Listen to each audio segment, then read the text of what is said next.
और इस बीच एक बड़ी खबर, अराकान आर्मी से बांग्लादेश की यूनुस सरकार हार गई है। बांग्लादेश को अराकान आर्मी से बड़ा झटका मिला। मेजर गौरव आर्या वो भी ये कहते हैं कि अगर हम 13 दिनों में बांग्लादेश क्रिएट कर सकते हैं तो 3 दिनों में डिसमेंबर भी कर सकते हैं। है अराकान सेना का रखाइन के बड़े हिस्से पर कब्जा हो गया है। रखाइन राज्य में सुरक्षा बलों पर अराकान आर्मी ने हमला किया है। अराकान आर्मी और बांग्लादेशी सुरक्षा बलों में जबरदस्त लड़ाई जारी है, गोलीबारी जारी है और इस बीच अराकान आर्मी भारी पड़ रही है। खैबर पख्तूनख्वा में पाकिस्तानी सेना के 16 सैनिक मारे गए थे। उस खबर को आए हुए अभी 48 घंटे भी नहीं हुए थे कि एक खबर और आई। अब की बार बलूचिस्तान के खरन में हमला किया बीएलएफ ने, बलूच लिबरेशन फ्रंट ने, और 9 पाकिस्तानी सैनिक मारे। ये इस महीने में जितने हमले हुए हैं उतने इतिहास में नहीं हुए। महीने में बहुत ज्यादा हमले हुए। खैबर पख्तूनख्वा में पाकिस्तानी आर्मी जो है वो लड़ रही है। ये बातें आजकल मैं पढ़ रहा हूँ कि जी इंडिया और पाकिस्तान और बांग्लादेश 2 स्टेट्स हैं, 1 नेशन। हम नेशन एक ही हैं। एक शेख हसीना को क्या भगा दिया, बांग्लादेशियों को ये लगने लगा था, खासतौर पर जो स्टूडेंट यूनियन और ये सब हैं, इन लोग को ये लगने लगा था अब तो दुनिया हमने जीत ली, अब तो अमेरिका को हरा देंगे, अब तो भारत को हरा देंगे, अब तो सब कुछ हम कर सकते हैं। ओवर कॉन्फिडेंस बहुत ज्यादा ही आ गया था। मतलब ऐसी लड़ाई लड़ी जिसमें वो लड़ाई ही नहीं थी कोई भी। वो शेख हसीना को हटाने का पहले से ही कारण दुनिया ढूंढ रही थी। ये तो फ्री फोकट में जीत गए, इनको लगने लगा कि हम इन कर दिया। आज क्या हालत हुई है, आज ना किसी स्टूडेंट लीडर की तो छोड़ दो आप, बांग्लादेशी फौज की ये हिम्मत नहीं है कि वो अराकान वाले इलाके में चली जाए, चिटगांव कॉक्स बाजार के नीचे चली जाए। किसी की हिम्मत नहीं। कुछ दिनों में कॉक्स बाजार में भी नहीं घुस पाएंगे जिस तरह से अराकान आर्मी बढ़ रही है। सेम टू सेम पाकिस्तान में हालत है। इनके आर्मी वाले कहते हैं कि भैया हमारी आप नौकरी रख लो, हमें ना नौकरी चाहिए, ना चाकरी चाहिए, ना कुछ चाहिए, जान है तो जहान है हमें, लेकिन बलूचिस्तान में मत भेजो हमें, लेकिन जो है वो टीटीपी के इलाके में, केपीके में मत भेजो। खैबर पख्तूनख्वा में पाकिस्तानी सेना के 16 सैनिक मारे गए थे। उस खबर को आए हुए अभी 48 घंटे भी नहीं हुए थे कि एक खबर और आई। अब की बार बलूचिस्तान के खरन में हमला किया बीएलएफ ने, बलूच लिबरेशन फ्रंट ने, और 9 पाकिस्तानी सैनिक मारे। ये खरन सेक्टर में एक जगह है जहां पे हीरो जिसका नाम है, वहां पे हमला हुआ। ये एक प्रेस रिलीज निकाल के बीएलएफ के जो स्पोक्स पर्सन है, जिनको बोलते हैं मेजर गौरम बलूच, उन्होंने बोला कॉन्वॉय था, उसमें 10 व्हीकल थे, 10 गाड़ियां थी, और वो रात में रेड करने आ रहे थे। उनका इंटेलिजेंस विंग जो थी इनकी बीएलएफ की बड़ी एक्सपर्ट थी। उन्होंने ये भी बोला कि हमने एनसर्कल किया फाइटर्स को। 45 मिनट तक हमारी लड़ाई चलती रही, 45 मिनट तक। मैं अभी बात करूंगा और बताऊंगा कि क्या सिचुएशन थी। मेरे पास एक जो वीडियो है, मैं ये वीडियो दिखाना चाहता हूं, कैसे इंफॉर्मेशन वॉर होती है, कैसे अपनी हार को जीत में बताया जाता है। मेजर गौरव आर्या वो भी ये कहते हैं कि अगर हम 13 दिनों में बांग्लादेश क्रिएट कर सकते हैं तो 3 दिनों में डिसमेंबर भी कर सकते हैं। क्योंकि बांग्लादेश के एक शख्स हैं नाहिदुल इस्लाम, उन्होंने ये कहा है कि ग्रेटर बांग्लादेश की बात की है उन्होंने। ठीक है जी।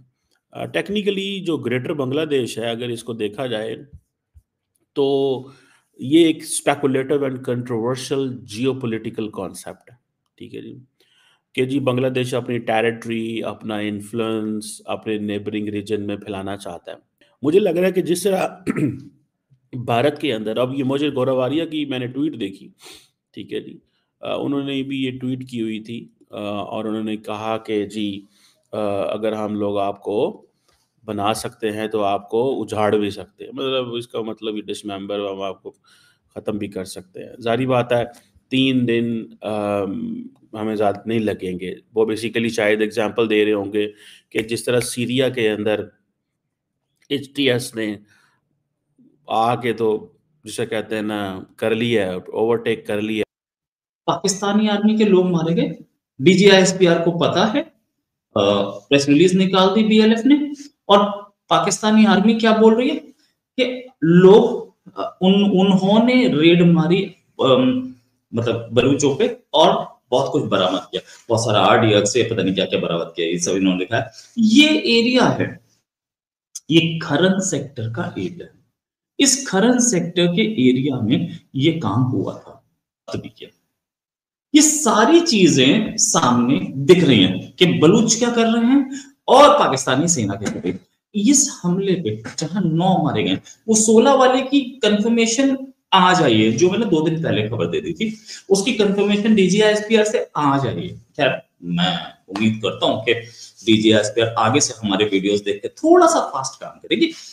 इस पे तो काम कर ले, इस पे भी मैं, क्योंकि मैं तो मेरे पास खबर है तो पक्की है। एक तरफ उसके अफगानिस्तान है, दूसरी तरफ उसके ईरान है, लेकिन एकदम सेंटर में है, कोई ऐसा बॉर्डर लाइन एरिया नहीं यहाँ पर। और ग्वादर जो है वो एकदम नीचे सी के पड़ोस में पड़ता है, कितना दूर है, फिर भी यहाँ पर ऑपरेशन सक्सेसफुल हो रहे हैं बीएलएफ के।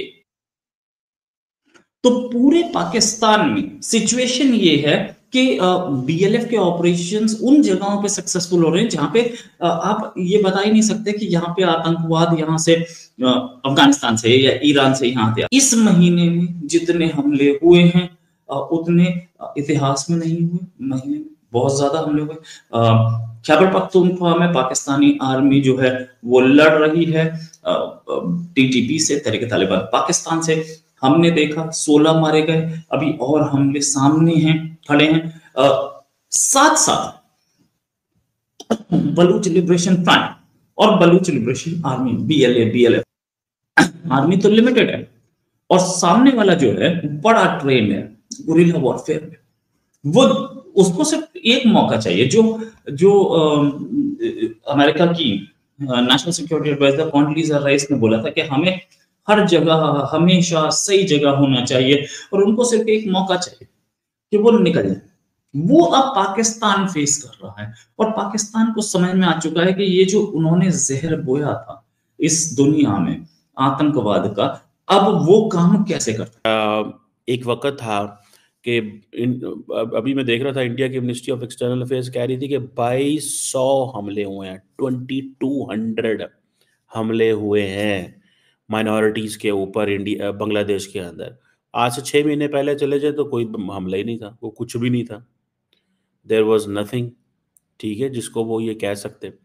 तो क्यों उस वक्त हसीना वाजद थी, so it everything was politically correct, ठीक है जी। उस वक्त अगर कोई बात करनी भी थी इंडिया ने, तो इंडिया बंद कमरे। ये जो ग्रेटर बांग्लादेश है जिसका मैंने बताया, मुझे ऐसे लग रहा है कि जो जिसे वो कहते हैं ना, ये चीज़ें इंडिया और बांग्लादेश के दरमियान ख़त्म नहीं होने वाली, ये रहेंगी, ठीक है। और उसकी शायद वजह ये है कि ये बातें आजकल मैं पढ़ रहा हूँ कि जी इंडिया और पाकिस्तान और बांग्लादेश 2 स्टेट्स हैं, 1 नेशन, अब नेशन एक ही हैं, ठीक है जी। सो ये चीज़ें जो हैं वो दोनों मुल्कों की, अब वो इंडिया और पाकिस्तान बड़ा कंफर्टेबल महसूस कर रहा है, फ्रैंकली स्पीकिंग। अभी कल मैं देख रहा था कि पाकिस्तान ने राहत फतेह अली खान को बांग्लादेश भेजा था, वहाँ पे कंसर्ट हुआ है, पाकिस्तान ने कंसर्ट कराया है कि जी कल्चरल कनेक्शंस जोड़ो, कल्चरल कनेक्शंस जोड़ो, ठीक है। आप इससे भी अंदाज़ा लगा लें कि किस तरह की चीज़ें हैं, ठीक है जी। सो वो कल्चरल कनेक्शंस की जो बात हो रही है, उसको आप समझ लें कि वहां पे ये बात कर रहे हैं। जब तक चोट बांग्लादेश को नहीं लगेगी, जब तक बांग्लादेशी सेना को नहीं लगेगी, और जब तक तकलीफ पाकिस्तानी सेना को नहीं पहुंचेगी भारत के अंदर और पूरे सब कॉन्टिनेंट के अंदर, जो माइनॉरिटी के ऊपर, हिंदू, सिख, जैन, बौद्ध, बुद्धिस्ट, क्रिश्चियन के ऊपर जो एक अत्याचार हो रहा है, वो रुकने का नाम नहीं लेगा, और वो ले भी नहीं रहा। अभी आप देखो, बांग्लादेशी फौज को जब मार पड़ना चालू हुई, तब से खबरें थोड़ा सा कम हो गई हैं आना ऐसी कि हाँ वहां पे माइनॉरिटी जो है वो इस तरह का हो रहा है। खबरें कम से कम कब आ रही हैं। पाकिस्तान में तो आप देखो गायब ही कर दिया माइनॉरिटी को, वहां तो पता ही नहीं चलता माइनॉरिटी है, 1% है, 1.5% है, 2% है, कितनी है। कराची के और सिंध के कुछ हिस्सों में है, अदरवाइज बाकी सब जगहों से तो गायब ही कर दिया। तो बात अब ये है कि जब तक पाकिस्तान के अंदर उसी की भाषा में, उसी का जो जिहादी फॉर्म है उसके रूप में अटैक्स नहीं होंगे, जब तक उसी जिहादी फॉर्म के रूप में बांग्लादेश के अंदर अटैक नहीं होंगे, तब तक जो है मामला सुधरने वाला तो दिखता नहीं है। और वही चीज जो है प्रक्रिया चालू हो गई है। आप देखो, अराकान आर्मी का जो है अपना यूट्यूब चैनल भी है, बाकी सब चीज को उनके सोशल मीडिया प्रेजेंस भी है, ये लोग वीडियो डालते हैं, ये लोग वीडियो डालते हैं कि अक्सर क्या हो रहा है, कभी हम पकड़ के घुमा रहे हैं, कभी पकड़ के नचा रहे हैं, कभी हम जो शर्ट उतार के परेड करवा रहे हैं बांग्लादेशी फौज से। इस प्रकार के वीडियो वहाँ पे कितना इलाका कब्जा कर लिया, ये देखो वहाँ हमने ऐसे धमाका धुआं उड़ रहा है जंगलों में, ये सब प्रकार के लोग वीडियो डाला करते हैं।